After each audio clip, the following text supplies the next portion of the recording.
Sobat Ekonomi, Assalamualaikum warahmatullahi wabarakatuh. Kembali lagi di channel Ekonomi, belajar ekonomi bareng Umi. Kembali lagi ya, kita kembali di seri investasi emas. Nah, episode kali ini seperti yang Umi janjikan seperti biasa. Kalau kemarin kita sudah membedakan antara emas fisik dan emas digital, hari ini mungkin Umi sharing tentang jenis-jenis emas itu sendiri ya. Kan kita kenal ada emas batangan, ya ada emas perhiasan, kemudian ada emas digital juga yang sebenarnya itu juga batangan juga ya. Jadi apa sih bedanya? Dan pertanyaan selanjutnya adalah, terus aku investasinya yang cocok di mana nih? Emas batangan atau emas perhiasan gitu kan? Nah, disinilah Umi akan menjelaskan sedikit apa bedanya, kemudian nanti aku tuh cocoknya investasi yang mana gitu ya. Oke, let's check it out. Oke, Sobat Lecunungi, siapa di sini yang sempat berpikir nih, ya udah sih, yang penting beli emas aja. Padahal nih ya, jenis emas itu kan beda-beda gitu. Sehingga kalau beli emas itu bisa lebih dari satu jenis ya. Kalau kita salah pilih menempatkannya, ya bisa-bisa ya teman-teman kembali lagi jadi rugi dong gitu ya. Nah, kita tahu bahwa emas itu ada yang gampang dijual, ada yang susah dijual, dan ada yang bisa sekalian dipakai gitu ya, tapi gampang kepotong gitu. Nah, oke, nanti Umi jelaskanlah di sini untuk lebih detailnya ya. Oke. Sekarang kita kenalan dulu. Gampang aja ya, kita kenal ada 3 jenis emas. Yang pertama ada emas batangan, kemudian ada emas perhiasan, dan yang ketiga ada emas digital ya. Nah, emas batangan ini emas yang paling investasi banget ya. Kata siapa? Kata Umi ya. Mungkin juga kata orang lain sedemikian juga. Nah, kenapa? Karena ya bentuknya batangan. Nah, teman-teman pernah mungkin lihat ya, ada 5 gram, ada 1 gram, kemudian ada 10 gram, sampai juga yang bentuknya batangan besar gitu ya. Nah, kadar emasnya juga tinggi, biasanya itu 99,99%. Kemudian tentu ini juga cukup gampang untuk dijual kembali. Ya, ibaratnya emas batangan ini adalah murni buat kita nabung ya, jadi nggak dipakai. Emas batangan nggak bisa kita jadikan kalung ya. kita pakai kalung emas batangan gitu lucu rasa-rasanya. Jadi benar-benar ini murni untuk ditabung. Nah, yang kedua itu ada emas perhiasan. Nah, mungkin teman-teman apalagi yang cewek-cewek ini ya pasti pakai cincin, mungkin pakai kalung, anting-anting, gelang gitu ya, yang itu beli emas gitu dalam bentuk emas tua atau emas muda gitu ya. Nah, sehingga emas perhiasan ini biasanya sering dipakai sehari-hari sama teman-teman, terutama yang perempuan gitu ya, yang tadi. Tapi teman-teman harus ingat nih bahwa emas perhiasan itu ada biaya tambahannya biasa ya, misalnya biaya desain atau biaya ongkos pembuatan gitu ya. Kemudian ketika kita jual itu biasanya ada potongan ya, entah itu 20%, 15%, karena saya sendiri jarang menggunakan emas perhiasan.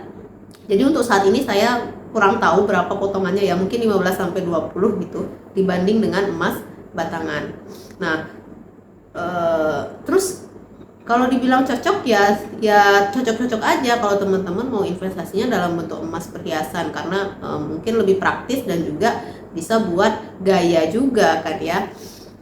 Tuh, dan yang ketiga ada emas digital. Nah, sebenarnya emas digital ini hampir mirip sama emas batangan, karena di dalam emas digital kita secara tidak langsung sedang menyicil emas batangan ya. Terus bedanya apa? Nah, kalau emas digital ya kita teman-teman ingat kemarin ya, bahwa kita beli emasnya itu yang melalui platform digital, bedanya di situ aja. Kemudian nggak bisa kita pegang langsung karena bentuknya digital. Kemudian yang ketiga, kita bisa mulai dari yang kecil-kecil ya, kita belinya sedikit-sedikit, 0,0 bisa sesuai dengan budget yang sedang ada gitu.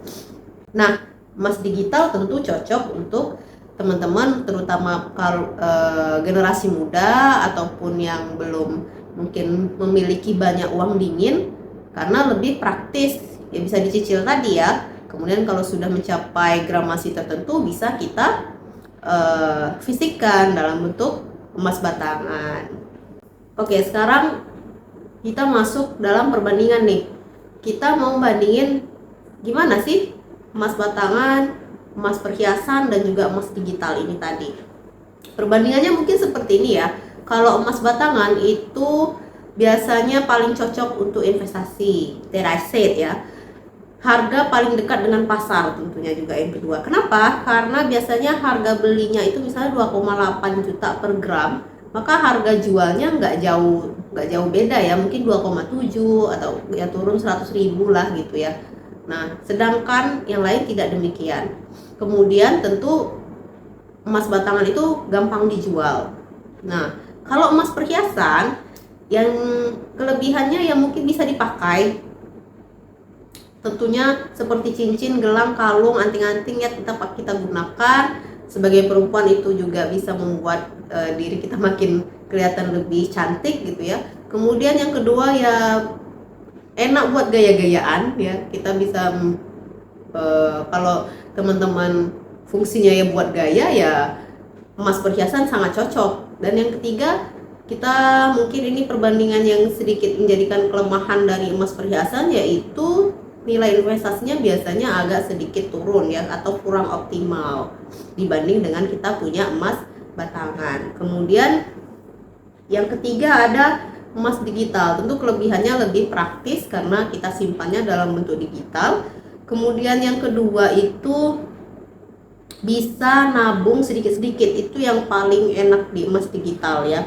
Dan cocok bagi kita yang kaumnya itu karjimut ya. Saya juga karjimut, karyawan bergaji imut, sehingga ya emas digital adalah pilihan yang paling cocok buat saya memulai menabung investasi emas gitu. Tapi kita harus hati-hati untuk memilih platform yang benar-benar dipercaya. Nah, jadi tergantung platformnya lagi.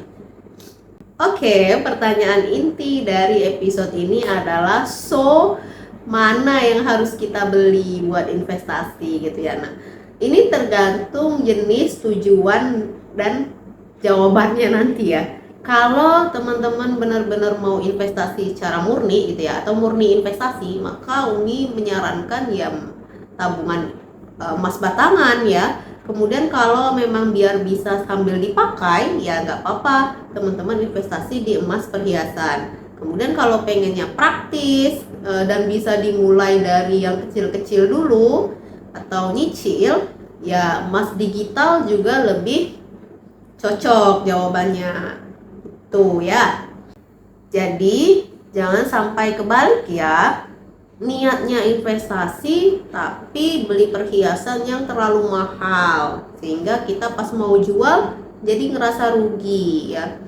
Nah, sehingga kalau Umi balik-balik lagi di sini menyarankan teman-teman bisa balance aja, punya emas batangan dan juga punya emas perhiasan kalau memungkinkan. Tapi kalau memang uangnya ini baru bisa untuk membeli emas perhiasan, ya nggak apa-apa juga. Nanti suatu saat beberapa bulan kemudian atau beberapa tahun kemudian kita bisa punya impian bisa beli emas batangan gitu ya. Semuanya menurut Umi butuh proses, nggak harus kita hantam secara langsung gitu ya, harus punya ini dalam waktu yang super singkat. Ini kita sesuaikan lagi dengan budget line kita atau garis anggaran kita ya, mana uang hangat, mana uang panas, mana uang dingin yang siap untuk kita investasi gitu ya. Oke, sebagai penutup episode ini, Umi hanya mau bilang bahwa setelah kita ngerti semuanya ya, dari episode 1 sampai episode ini kita tahu jenis-jenis emas. Harapan Umi yang paling penting untuk teman-teman dan juga Umi sendiri adalah yang penting kita bukan cuma beli emas aja, tapi kita juga tahu kenapa kamu beli itu ya. Bukan hanya sekedar ya udah beli aja lah gitu, atau mohon maaf ikut-ikutan gitu, tapi kita juga tahu kenapa saya harus beli emas.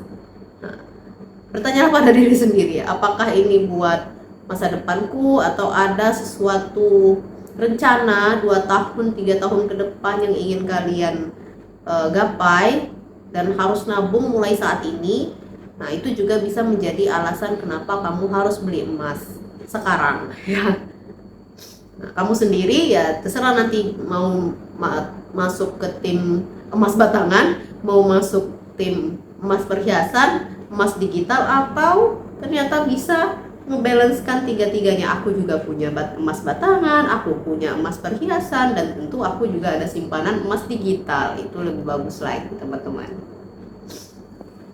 Oke, thank you sudah mendengarkan sharing session mungkin ya. Sharing ya, Umi berbagi secara pribadi saja.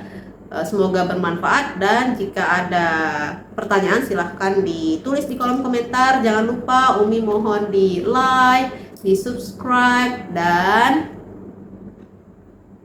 nonton episode Umi selanjutnya. Jangan bosan-bosan ya.